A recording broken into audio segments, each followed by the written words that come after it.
अस्सलाम वालेकुम। यार बात सिर्फ ये है कि हमारे 1 महीना 20 दिन हो चुके हैं और कारोबार दुकानदार अलग परेशान है। उसके अलावा जो हमारे साथ सेलमैन जो लगे हुए हैं वो बहुत ज़्यादा मुतासिर हो चुके हैं। इसमें छोटे दुकानदार हैं वो ज़्यादा मुतासिर हैं। हमारी कोशिश का जवाब ये थे कि अगर कोई भी ऑप्शन होता है खुलने के लिए हम सारे ऑप्शन हम जो भी देने के हम तैयार हैं उसके लिए। लेकिन वजूहत सिर्फ ये है कि लियाकत मार्केट हमारी इसके अंदर 1000 दुकानें हैं और तकरीबन 4000 सेलमैन हैं।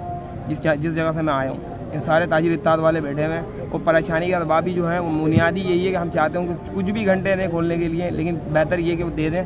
उसके लिए बेहतर ये हमारे छोटे दुकानदार हैं उनके लिए मुस्बत मिल जाए, रोज़गार मिल जाए, वरना वो मांगने पे और ख़ुदकुशी करने के ऊपर यहाँ तक कि इतना परेशान हो चुके हैं। उनके पास रोज़ाना का खाने पीने से बुनियादी रोज़ाना का हमारा कारोबार है जो दुकानदार हैं। उसके अलावा जो हमारे सेलमैन हैं, हमने यही हुकूमत से ख़ास तौर पर कह रहे हैं, गवर्नमेंट से, सिंध गवर्नमेंट से, कि हमें कुछ भी SOPs बनाएं लेकिन हमारे को दुकान खोलने दें। जज़ाकल्लाहु खैर।